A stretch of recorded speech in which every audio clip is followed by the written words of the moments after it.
Okay, well, now we're going to start entertaining some questions, and I'm sure you have many. So, hands, and we'll try to get some questions going here.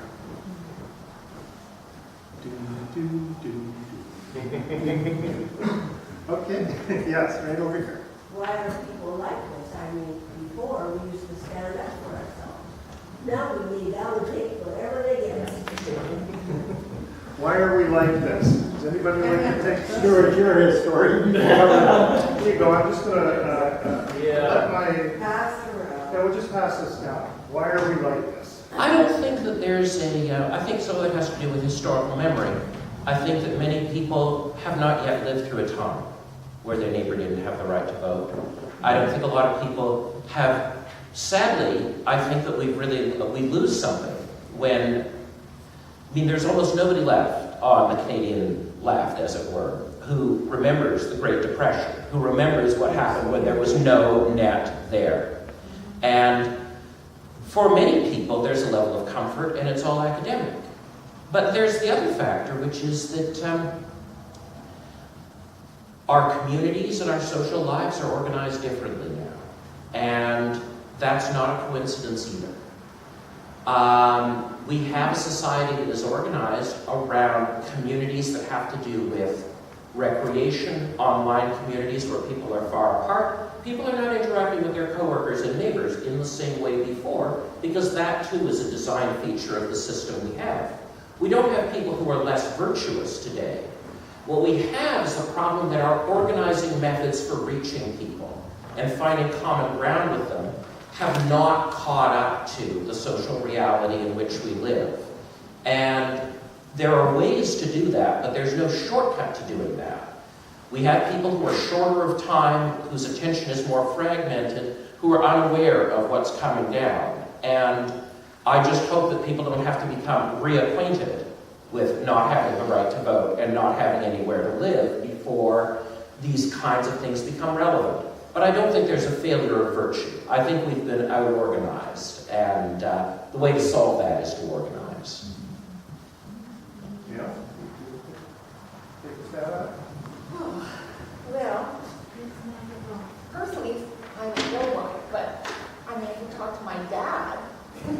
He's about 80 years old now. Can you use the microphone, please? If you talk to my father, who's about 80 years old now, he would say, you don't want to do anything that's going to bring attention to yourself. The government wouldn't do anything like that to us. And my dad's pretty much lived a life where, he tells me, what's so difficult about getting a job today? I could quit my job on Friday. I knew I'd have a job on Monday. So there's a lot of people who think that way, I think. They don't, like what you said, they don't know what it's like to be without, or to have some difficulties, or to strive, or they're trying to figure out how they're going to navigate the system.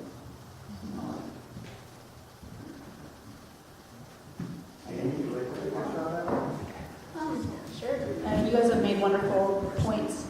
And it's really the same thing. I think, we're used to a certain status quo. We're used to not having to worry too much.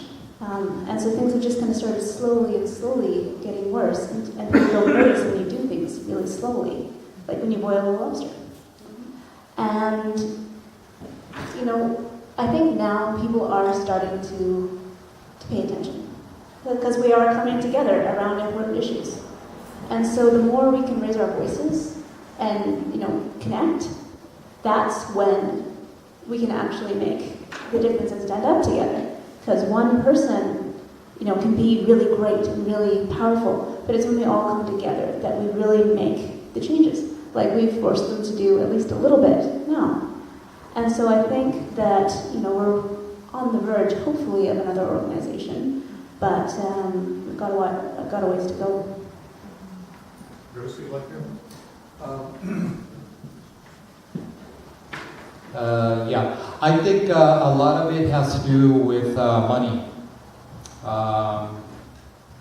We've lived since World War II with a financial system that is controlled by private banks. If you were to look at the BOC, the Bank of Canada, Canadians on paper might own their own money, but the Queen really has the ultimate say. And one of the reasons the Royals don't want to leave is because they get supported by Canadian money. The other problem that we have is we have a banking system that controls. We don't have any say in plebiscite as to how we want our money to be served up. So some of it is money, and the controlling powers are into more the welfare, warfare activity.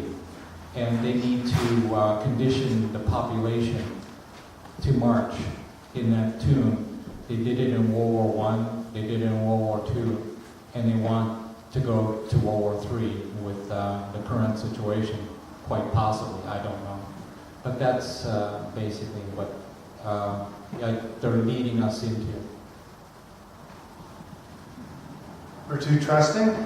Is that the story? I think that might be part of it. And we don't want to be bothered. I think that's a big part. Jerry?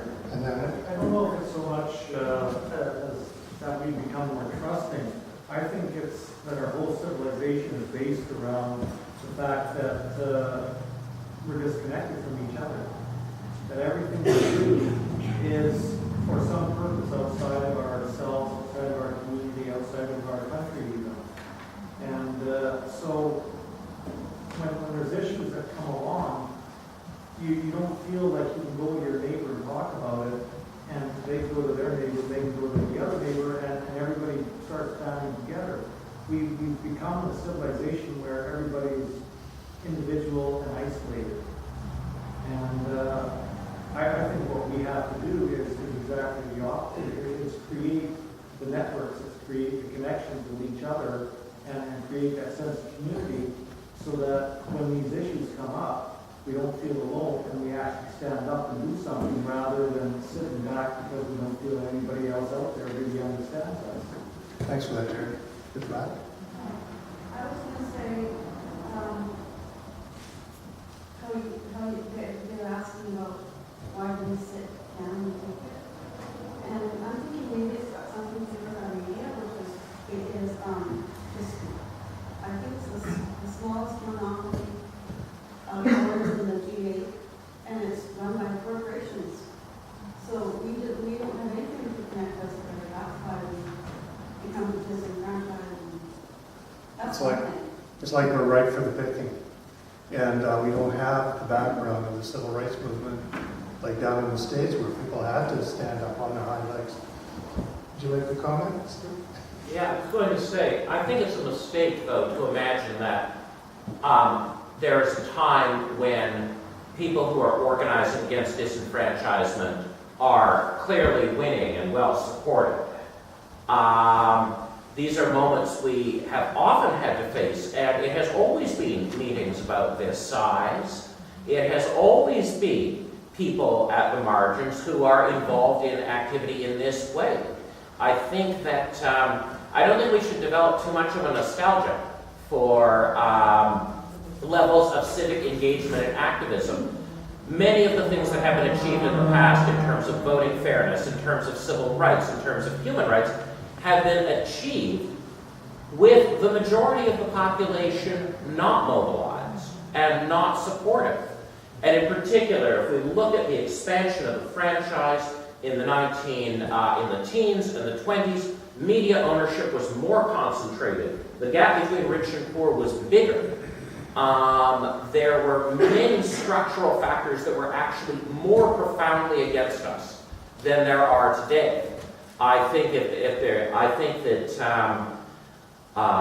this is as good a time as any, and as good a group of people as any, to mobilize, provided we do so in a way that is tactically sensible, that actually looks at what the situation is, not what we wish it were.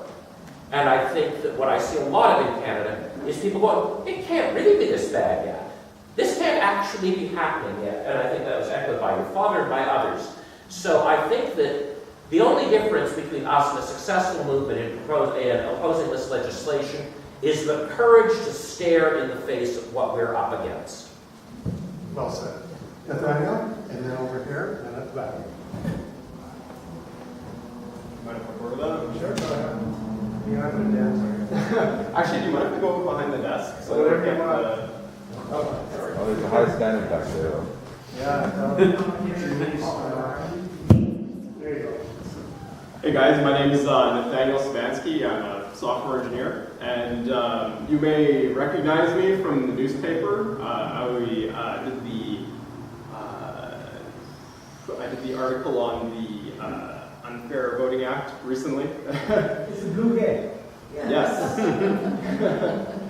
And yeah, I just wanted to comment on the current topic of just people not being motivated, seemingly not being motivated, and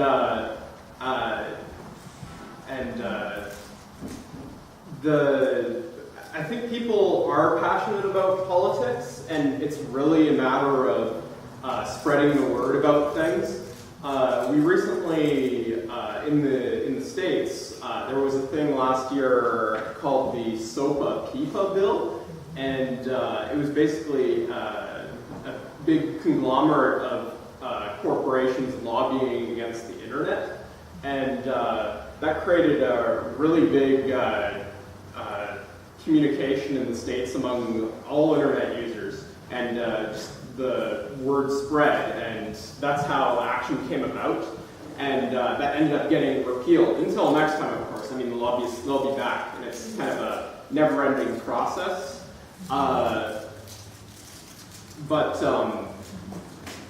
Yeah, I just wanted to just underline the fact that just talking to your neighbor and keeping connected and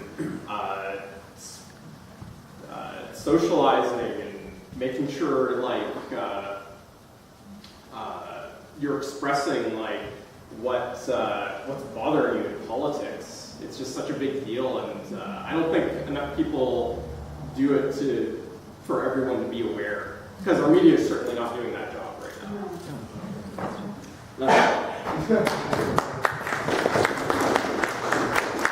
That's great. Andrew, did you have a question or statement? No, I had a question. I hope it wasn't one that was asked, but I can't thought in my heart. I'd be interested to know what any of you thought about the role of the social media in the potential role of the social media in this whole thing. And I'm thinking of recent movements that have been relatively successful, like More and Wall Street protests and so on, which I believe I'm not a person myself that knows much about the social media, but I understand that it's hugely important. Do you feel that's something that could be used to mobilize people in different ways, say from the 1920s when that's become involved? Well, this was actually organized by a new group, which was We the People, which is a Facebook group. And there was a few people that actually turned up because of it this evening. Oh, okay. So it does work. People read the heck out of all kinds of stuff. You wouldn't believe it. So you're right. This is. No one knows more about this than Lead Now. They are one of the premier organizations in the world at using social media and mobilizing people. Thank you. Yeah, that was a great plug. If anyone is interested, we are a nonpartisan and value-based organization that looks at fair democracy, fair economy, and climate justice. Just about every day. And I go vote, and I go vote, and I go vote, and I go vote. Yeah, now I feel more interested. I'm Lead Now. Yes. It's called Lead Now. Now. Lead Now. Yeah. You gotta be on Yeah.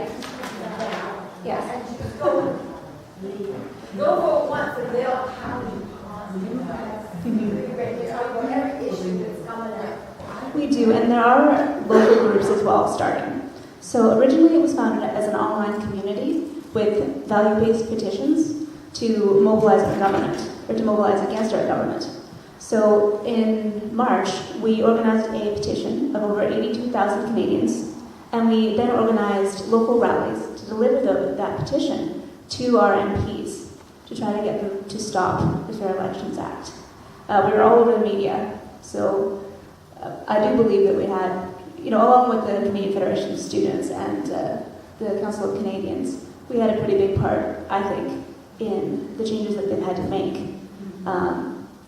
And so that's another way to try to get Canadians to connect with each other.